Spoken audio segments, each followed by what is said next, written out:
Kabayan, magandang gabi sa inyo. Medyo natagalan si Kuya James maglalabas ng papalabas ng vlog.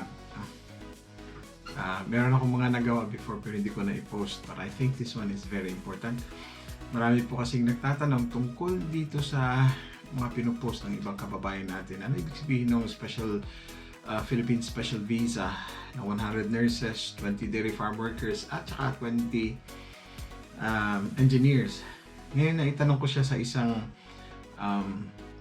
immigration advisor, licensed immigration advisor na isang lawyer din. Naitanong ko ano pa ito, no? And then tinawagan niya immigration kasi siya mismo parang naguguluhan, hindi niya alam eh.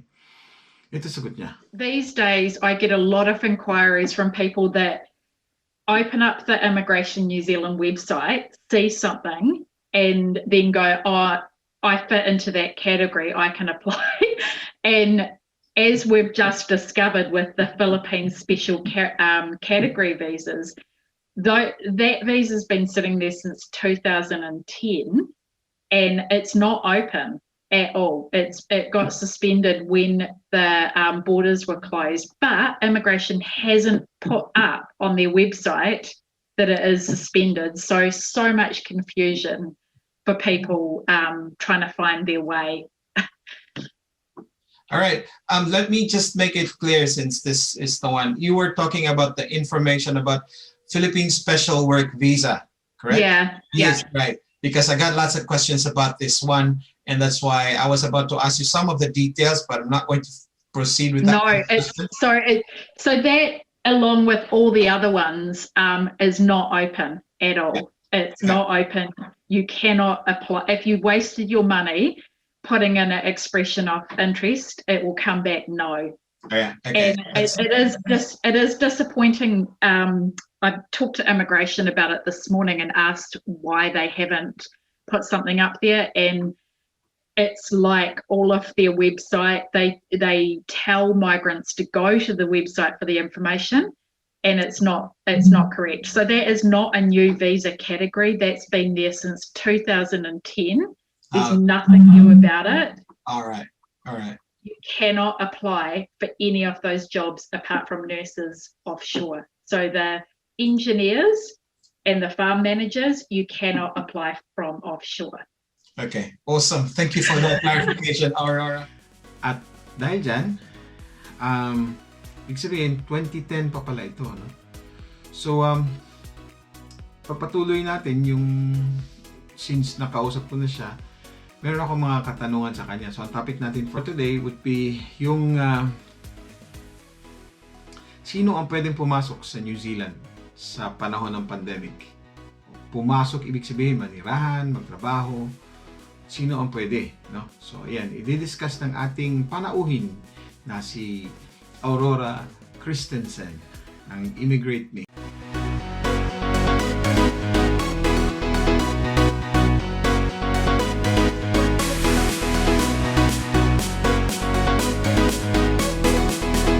My first question is, who is allowed to enter New Zealand at this stage? Okay, so the starting point is always that the borders are closed. So to get into New Zealand, it's got to be pretty exceptional. So the starting point is we have critical healthcare workers and other critical workers for really time-sensitive projects of the government.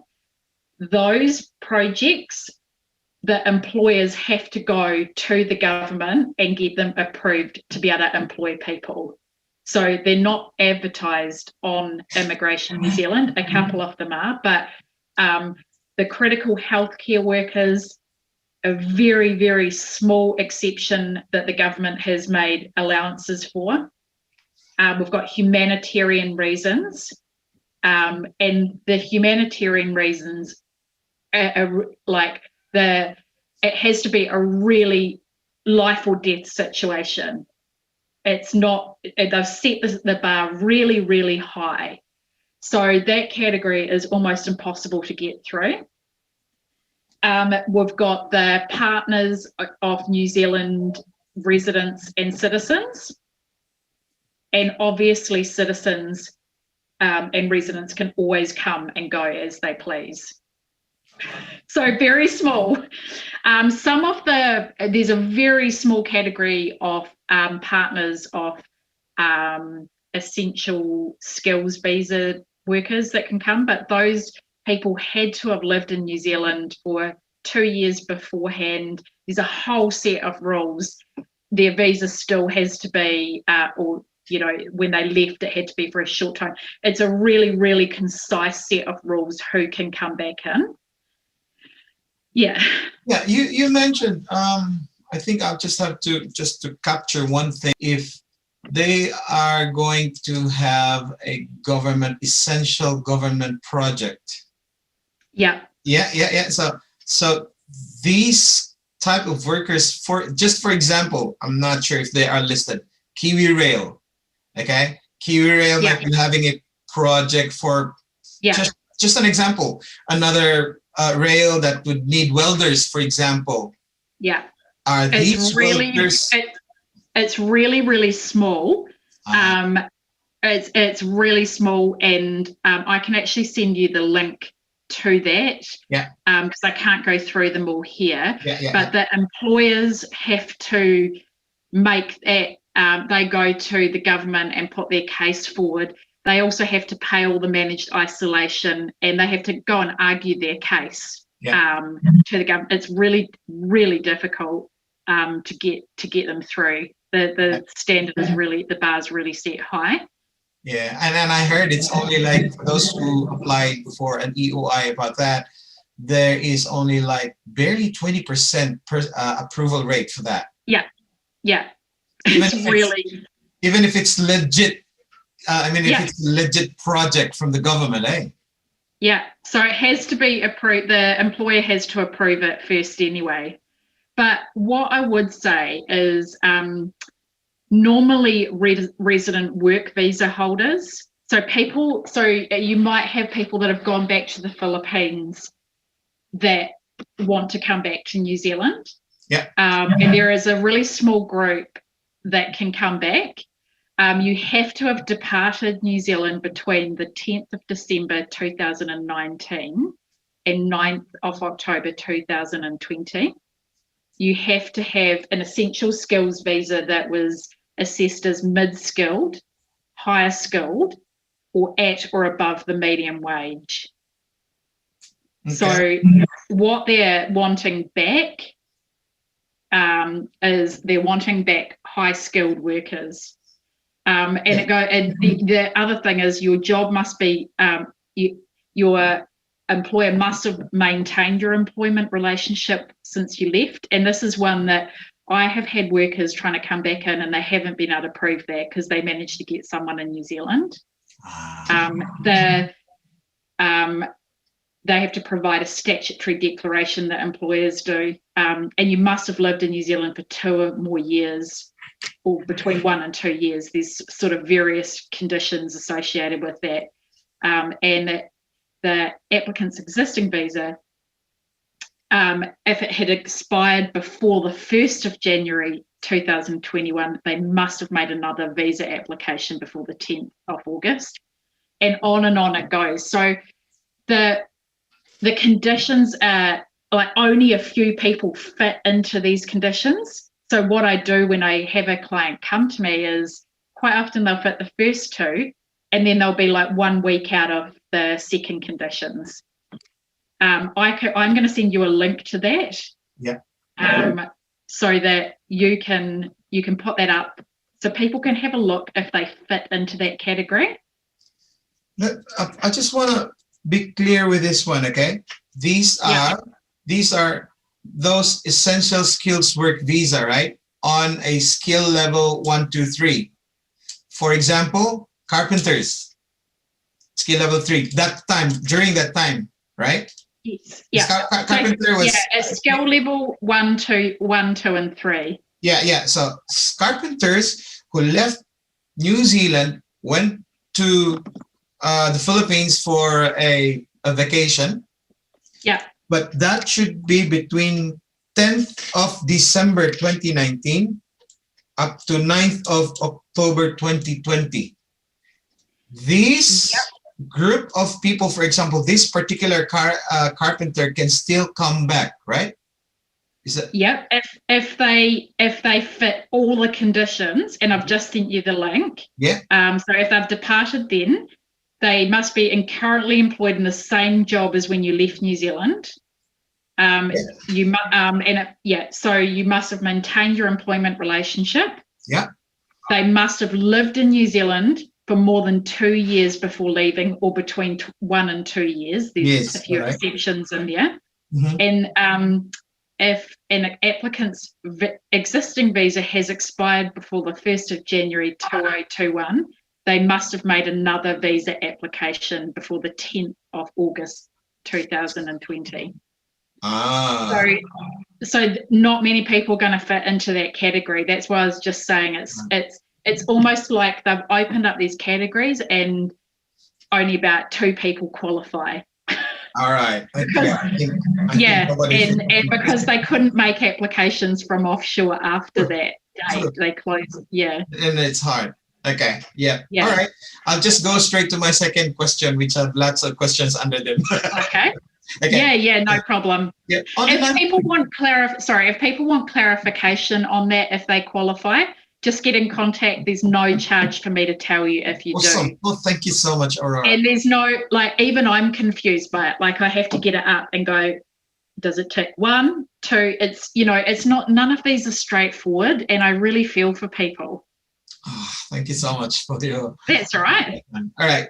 I'll go to this number 2 question with ABCD questions. On the 19th of April, 2021, just this month, Immigration Minister Chris Foy, I don't know how to pronounce it, has announced that families of healthcare workers in New Zealand on temporary visas will again be able to apply to join them in the country.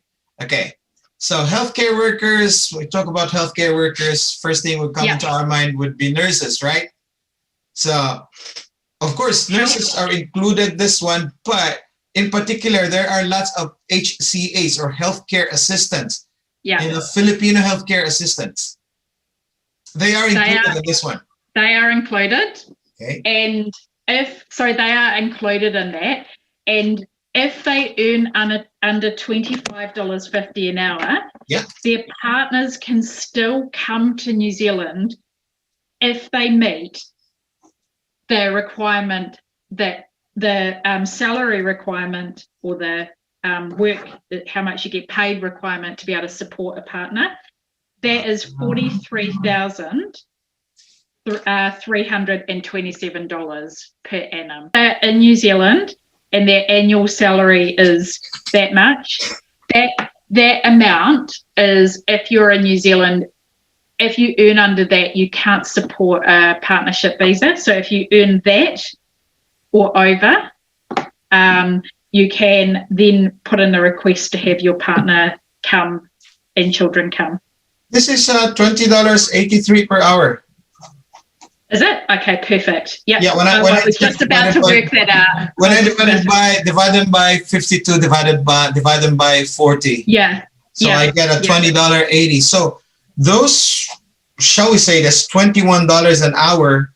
That's the criteria that they can bring in. For example, an HCA, healthcare assistant, who is bringing her husband here. Yeah. What type of visa can the husband get then? So the husband I think he can only get a visitor's visa, because currently, unless you're earning over $25.50, you can't support a partnership work visa. So under that, they get a visitor's visa. Okay, so let me get this straight. So there are 2 categories now. 25 HCA earning $25.50 can bring in their husband or their partner. Yeah.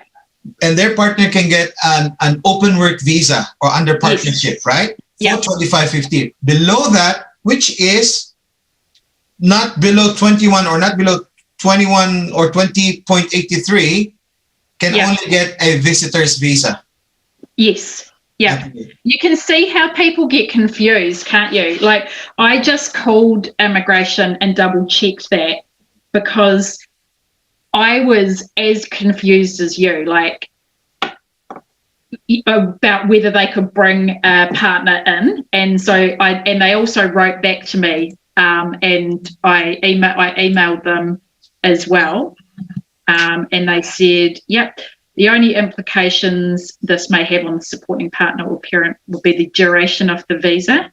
The criteria for the exemption for partners and dependent children of temporary visa holders specified that the visa must be valid for 12 months or more after the date the request to travel is submitted if they earn under the median wage. This may have a shorter visa duration and they would not be eligible to support the partner or of the children. So they have to also have the 12 months or more after the date of the request left on their visa. That's the condition, one of the conditions. Yeah. But you can see why people get so confused.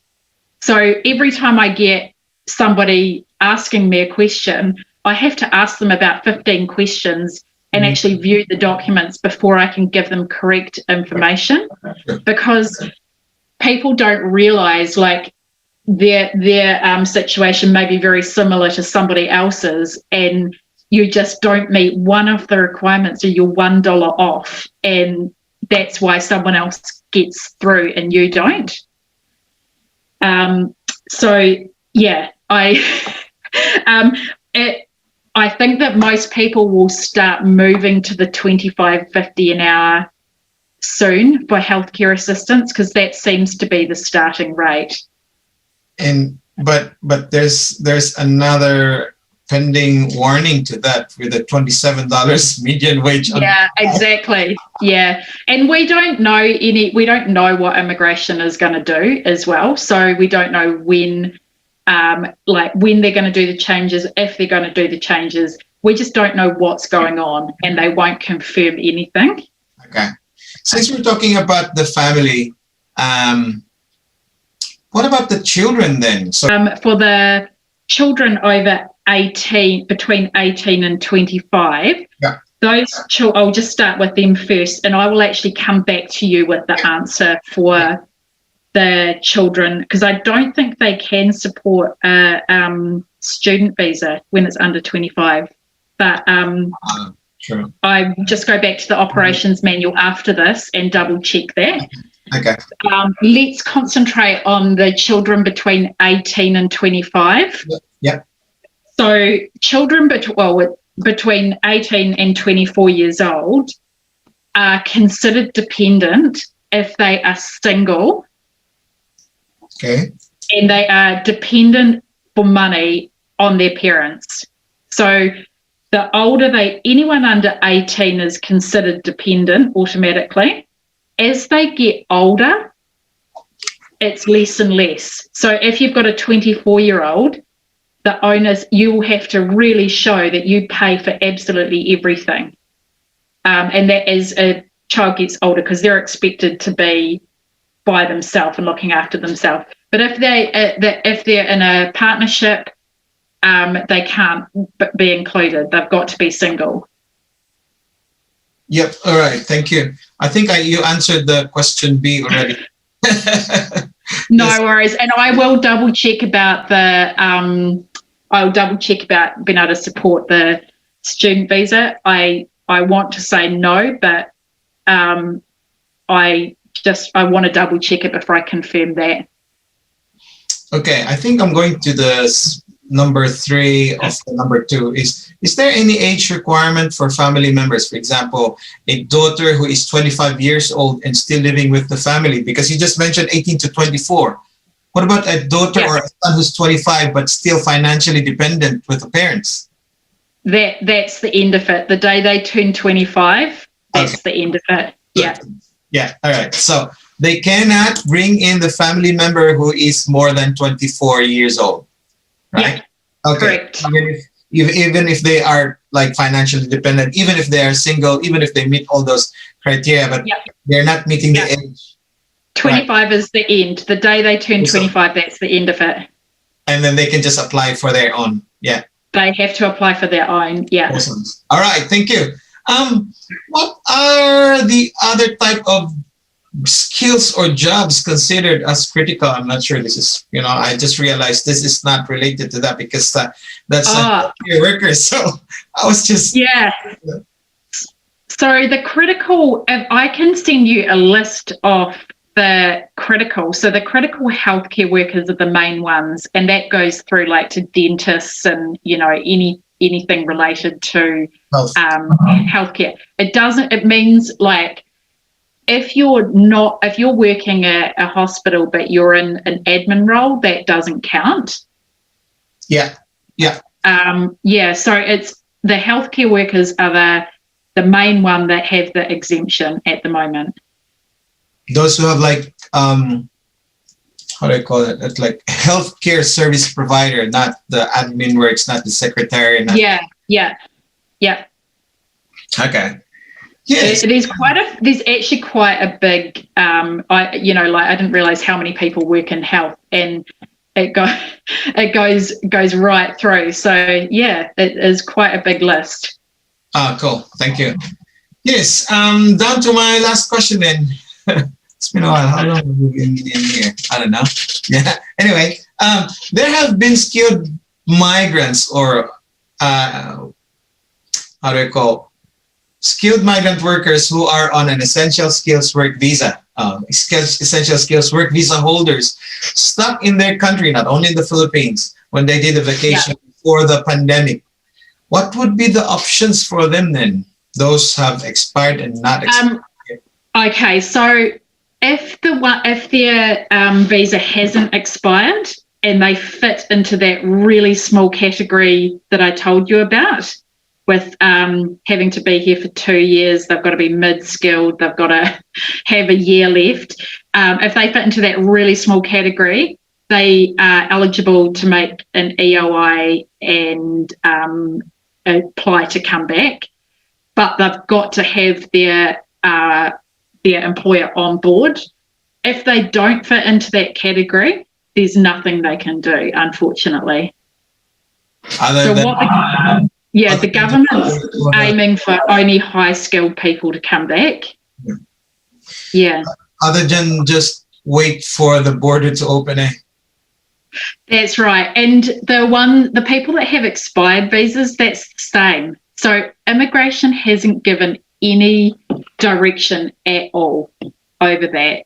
And we're just waiting. But again, they're not on the priority queue, or they are not even in the minds of immigration in New Zealand. They've got bigger things they're worrying about.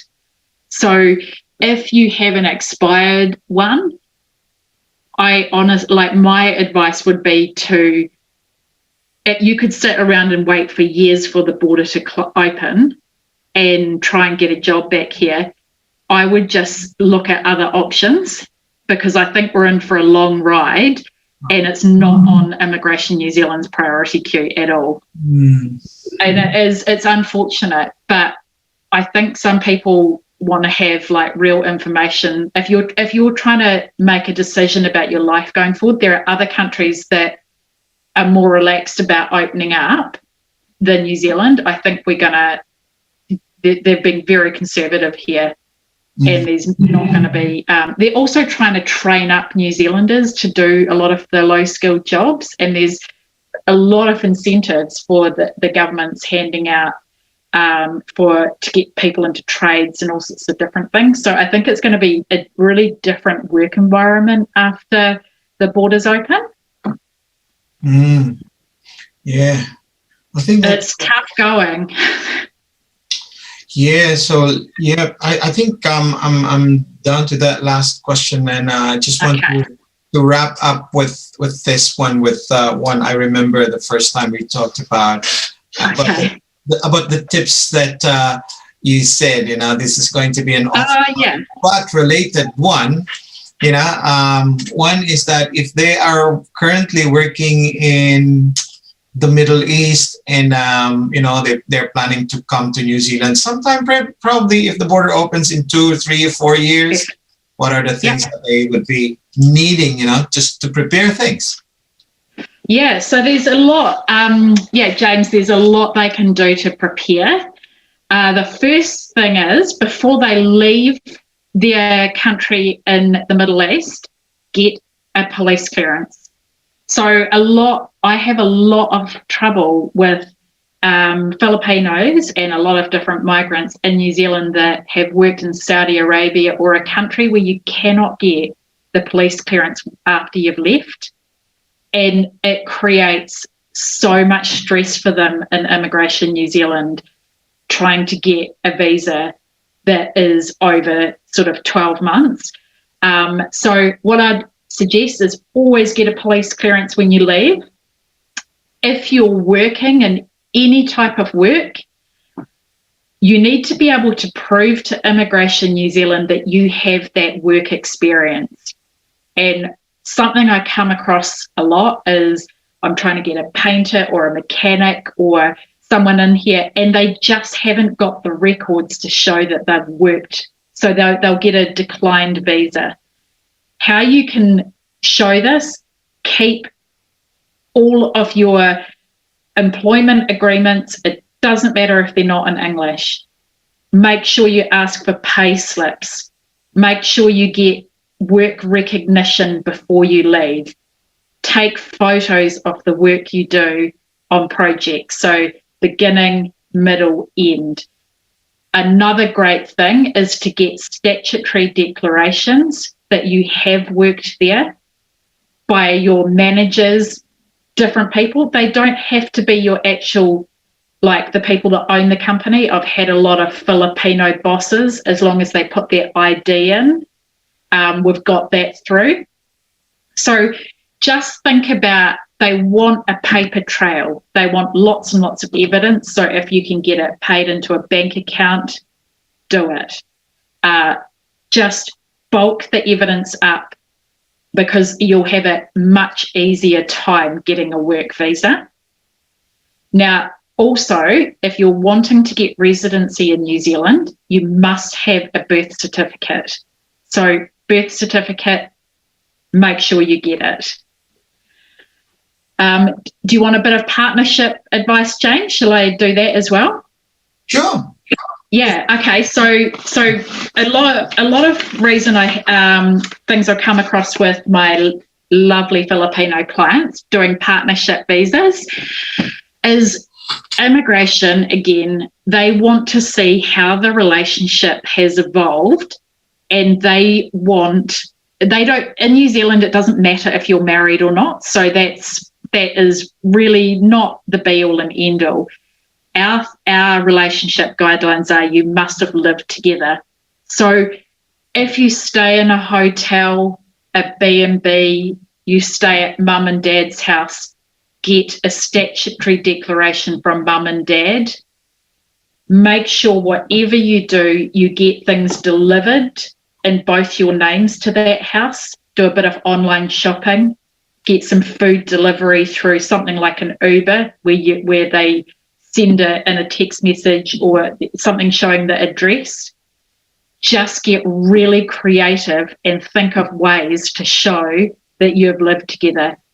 A lot of people do that Google app showing that they've been in the same place at the same time. If you're registered with a doctor, you're both at the same address, your mobiles, anything. That's what they want to see. And they want to see mountains of it. So just get as creative as you can, do fancy timelines, get lots of family and friend to attest to the relationship. And these are all things, as you go along from the beginning, save all that information, take photos. I've seen a lot of visas be declined because they don't have both people in the photos. Get your Facebook, put you're in a relationship on Facebook, put photos of you up together. Just, lots and lots of things like that. So, I'll stop there, but I can go into this further if we do a specific relationship one, James, at some point. Let's do that. I think that's Yeah. that's going to be a lot of questions that we'll be going through on that one. Since you mentioned about that, okay, the partnership. There are those who, before the pandemic, there are those holders of essential skills work visa who went to the Philippines to get married. Okay, stayed there for like they've been together for probably a couple of months, not 12 months as required, but and then the guy came back here to work. I have two clients on that case. I mean, on that scenario right now. In fact, I was asked to be one of the, how we call a godfather for that, because I brought him to work. So okay, so he's a carpenter. Okay, the other one is a roofer. So skill level 3 when I brought them in. So, what are their options? Can they bring their wife here? No, they can't. So only critical care workers can. Right. So it's really heartbreaking because they're not a New Zealand resident or a citizen, and if the partner hasn't lived in New Zealand beforehand for the 1 or 2 years and meet all those other requirements and still hold a visa, they can't actually even apply for a visa at the moment. And it's traumatic. People are growing up without their mum or dad who's here. It's horrendous. So there's nothing they can do at the moment for people in that situation. And I'm really disappointed with the New Zealand government over that. It's heartbreaking hearing the stories. All right, I believe there will be lots of questions when I post this one. And then let's do another one regarding partnership. I think that's going to be the next topic. The partnership, I can break that. I could do an hour on it. So if people want to send in questions about the partnership, I'm really happy to do a really long one, because that one is the one that trips the most people up. So and with the Philippines is not a country that, it is a cash derived country, so there's not a lot of receipts happening. It's just thinking up ways to get around that. Okay. What I'm going to do initially, I'm going to cut this into 2 portions, one with initial partnership, and then they're going to ask questions. I'm going to post this on my YouTube as well, YouTube channel for Ask Me. And then if they have questions, guys, if you have questions, just write the questions on the comments below of this one, and then I'll send them to Aurora, and then probably that's the framework we're going to talk about with the questions that you are going to place in. That sounds great, James. Hope to hear from everyone soon, and good to see you again, James. Thank you. Any message for the Filipino community that you have? I'm really looking forward to you coming back. I love our Filipino community in New Zealand, and absolutely love you guys. So I can't wait I also want to go to the Philippines. So I want this pandemic over. That's good. Aurora, lots of love to everyone. Bye. Thank you so much for your time, Aurora. I really appreciate it. And pleasure. We'll talk to you soon once again. See you later. Bye. Bye. Bye.